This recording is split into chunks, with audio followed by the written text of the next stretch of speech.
Hi, ASL food for thought. You all have been learning so much and internalizing all of these thoughts and ideas while you are learning a second language.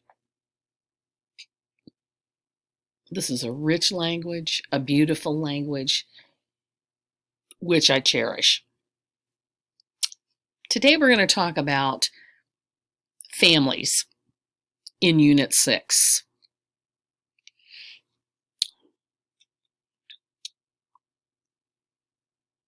You probably have many experiences with various family members that you have cherished over the years. Today, we are going to talk about ranking when it comes to age. Now, remember when I was talking previously about how we list things and that there are three grammatical functions, three categories. There's items, age rankings, and procedures. So we're going to focus on how to describe age ranking. The important thing is follow the rules of listing. You'll be using your non-dominant hand. So say you're signing with your right and your left hand is the non-dominant hand.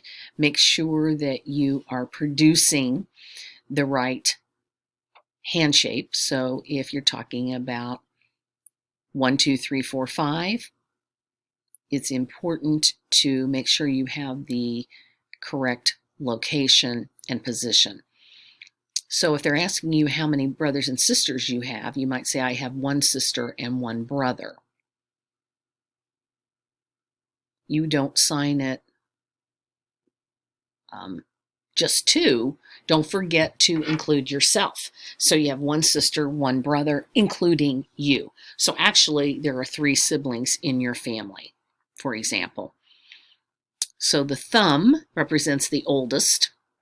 The middle finger will represent the youngest. So when you're pointing to the thumb, you may identify that this is a brother or sister. So you'll point to the thumb and then you'll say, this is my brother, and then you'll tell their names. Remember when we were talking about compare and contrast, and we were talking about spatial referencing? So you could use a spatial referent when you're talking about lists of things or 2 lists. You could put one on your left side and one on your right side. So the concept is similar. So you could say, you could do names and then ages and then where they work. Or you could say the oldest one's name is and he works where, and then the second one and do the description, and then point to the third and do the name and the descriptions that you want to add. So you can really do a lot of spatial referencing and expand on your descriptions of your siblings, for example. So if you're talking about 3 siblings, one is the oldest. If there are 2, then this one is the oldest. It would be the index finger.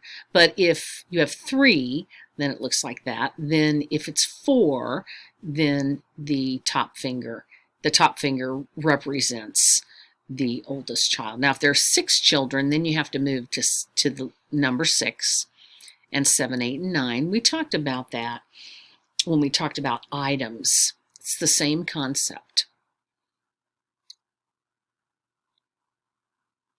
Now, the important thing to remember is there's an error that I've noticed with students, and it's how to include your parent. You typically don't. Those are separate.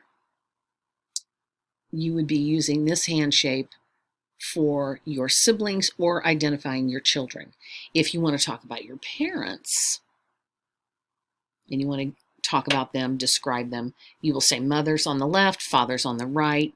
Both of them are married. They have children. There are 4 children, 4 siblings, and then you would identify these siblings. So never, never include parents when you are describing siblings, because siblings are connected with age rankings as well as children. So let me give you an example. I have 2 brothers and 1 sister.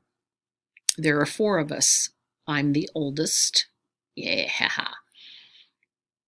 Then there's James. Then there's Tina. And the baby is George. So that's how you would do the ranking.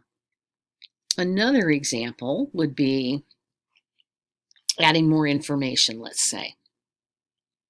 I have 2 children. The oldest is Crystal. She's 30. She works as an interpreter. The youngest is Chad. He's 28. And he works with computers. So I have 2 children. All right? So again, here's a tip. Always use your non-dominant hand in this instant. And if you're talking about siblings, always include yourself. Thirdly, never include parents when you are describing siblings.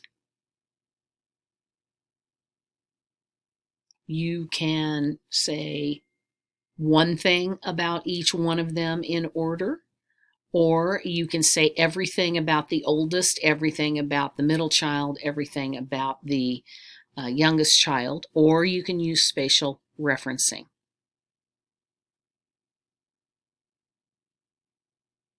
Make sure you practice. I want you to feel confident and ready to make your videos,